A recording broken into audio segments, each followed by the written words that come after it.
નમસ્કાર મિત્રો, સ્વાગત છે તમારું અમારી યુટ્યુબ ચેનલમાં। તો મિત્રો, એસએસબી એટલે કે સશસ્ત્ર સીમા બળ દ્વારા કોન્સ્ટેબલ ડ્રાઈવરની પોસ્ટ પર ભરતી જાહેર કરવામાં આવી છે। તો ભરતી વિશે આપણે તમામ માહિતી એક જ વિડીયોમાં મેળવી લેશું, પરંતુ તે પહેલા વિડીયો ગમે તો લાઈક અને શેર કરી દેજો। ચેનલમાં નવા હોય તો ચેનલને સબસ્ક્રાઇબ કરી દેજો। તો ચાલો મિત્રો, વિડીયોની શરૂઆત કરીએ।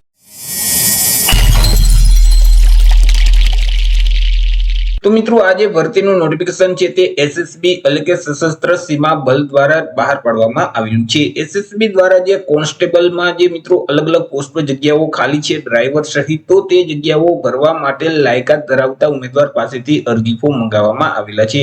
તો સૌથી પહેલા તો મિત્રો આપણે વાત કરી લઈશું કંઈક અગત્યની તારીખ વિશે।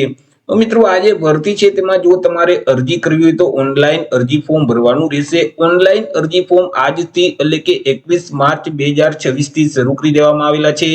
21 માર્ચ 2026 થી લઈ અને 20 એપ્રિલ 2026 સુધી તમે ઓનલાઈન અરજી ફોર્મ ભરી શકશો।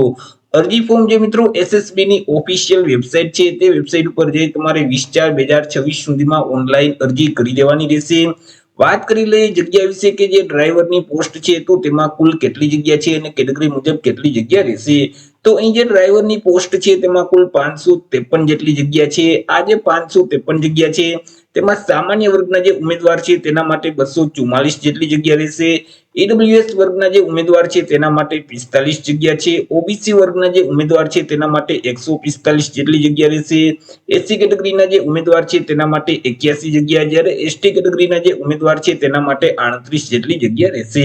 આવી રીતે ડ્રાઈવરની કુલ 553 જેટલી જગ્યા પર આ ભરતી જાહેર કરવામાં આવેલી છે અને આ જે ડ્રાઈવરની પોસ્ટ છે તેમાં માત્ર પુરુષ ઉમેદવાર જ ઓનલાઈન અરજી કરી શકશે। વાત કરી લઈએ પે સ્કેલ એટલે કે પગાર ધોરણ વિશે કે ઉમેદવારોને કયા પગાર ધોરણ મુજબ પગાર આપવામાં આવશે। તો ઉમેદવારોને પે મેટ્રિક લેવલ 3 મુજબ પગાર છે તે મળવા પાત્ર થશે, એટલે કે ₹21,700 થી લઈ અને 69,100 મુજબ પગાર ધોરણ છે તે મુજબ ઉમેદવારોને પગાર આપવામાં આવશે। ચર્ચા કરી લઈએ એજ લિમિટ એટલે કે વય મર્યાદા વિશે કે અરજી ફોર્મ ભરવા માટે ઉમેદવારની ઉંમર કેટલી હોવી જોઈએ। તો અહીં જે ડ્રાઈવરની પોસ્ટ છે તે પોસ્ટ માટે ઉમેદવારની ઉંમર છે તે ઓછામાં ઓછી 18 વર્ષ અને વધુમાં વધુ 27 વર્ષની હોવી જોઈએ। પરંતુ અહીં જે એસસી અને એસટી કેટેગરીના ઉમેદવાર છે તો તેઓને 5 વર્ષની ઉંમરમાં છૂટછાટ મળવા પાત્ર થશે। ઓબીસી વર્ગના જે ઉમેદવાર છે તો તેઓને 3 વર્ષની ઉંમરમાં છૂટછાટ આપવામાં આવશે। તે સિવાય ઓછામાં ઓછી 18 અને વધુમાં વધુ 27 વર્ષની ઉંમર છે તે હોવી જોઈએ। એજ્યુકેશન ક્વોલિફિકેશન એટલે કે શૈક્ષણિક લાયકાતની વાત કરીએ કે અરજી ફોર્મ ભરવા માટે ઉમેદવારની શૈક્ષણિક લાયકાત કેટલી હોવી જોઈએ। તો કે ઉમેદવારોએ કોઈ પણ સરકાર માન્ય બોર્ડમાંથી ધોરણ 10 ની પરીક્ષા છે તે પાસ કરેલ હોવી જોઈએ। સાથે સાથે ઉમેદવાર પાસે હેવી મોટર વ્હીકલ ચલાવવાનું માન્ય ડ્રાઇવિંગ લાયસન્સ છે તે હોવું જોઈએ।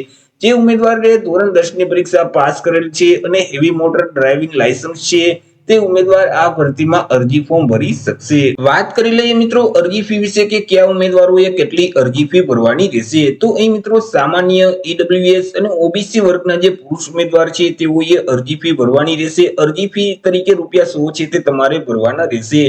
અરજી ફી છે તે તમારે ઓનલાઈન જ ભરવાની રહેશે। તમે net banking, credit card, debit card કે યુપીઆઈ ના માધ્યમથી અરજી ફી ભરી શકશો।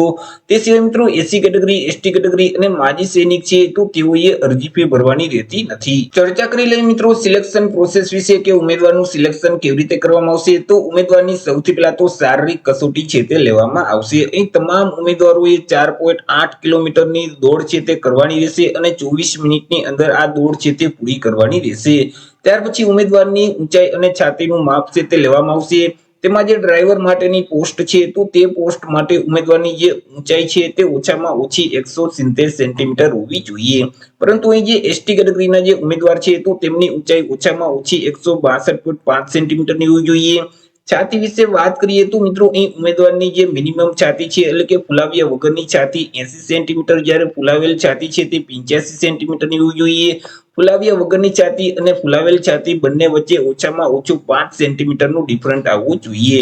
પરંતુ જો એસટી કેટેગરીના પુરુષ ઉમેદવાર હશે તો તેમની છે ફુલાવ્યા વગરની છાતી છે તે 74 સેન્ટીમીટર અને ફુલાવેલ છાતી છે તે 81 સેન્ટીમીટરની હોવી જોઈએ। ફુલાવ્યા વગરની છાતી અને ફુલાવેલ છાતી બંને વચ્ચે ઓછામાં ઓછું 5 સેન્ટીમીટરનું ડિફરન્ટ આવવું જોઈએ। જે ઉમેદવાર શારીરિક કસોટીમાં પાસ થઈ જશે એટલે આગળ તેમની કોમ્પ્યુટર બેઝ લેખિત પરીક્ષા છે તે લેવામાં આવશે।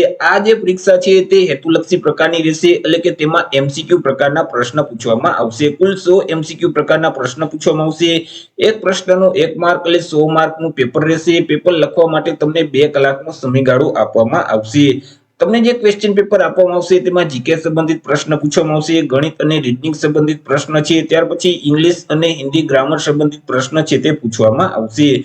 અહીં મિત્રો મિનિમમ પાસ થવા માટે જે સામાન્ય વર્ગ, EWS અને OBC વર્ગ અને માજી સૈનિક છે તો તેઓએ ઓછામાં ઓછા 50% ફરજિયાત લેવાના રહેશે. જ્યારે SC અને ST કેટેગરીના જે ઉમેદવાર છે તેઓએ પાસ થવા માટે મિનિમમ 45% છે તે ફરજિયાત લેવાના રહેશે. તો એ રીતે મિત્રો સશસ્ત્ર સીમા બળ દ્વારા ડ્રાઈવરની પોસ્ટ પર ભરતી જાહેર કરવામાં આવેલી છે. તો આશા રાખું છું વિડીયો પસંદ પડ્યો હશે. વિડીયો પસંદ પડ્યો તો લાઈક અને શેર કરી દેજો. ચેનલમાં નવા હોય તો ચેનલને સબસ્ક્રાઇબ કરી દેજો. ફરી મળીશું એક નવા ટોપિક સાથે એક નવા જ વિડીયોમાં. ત્યાં સુધી જય હિન્દ, વંદે માતરમ.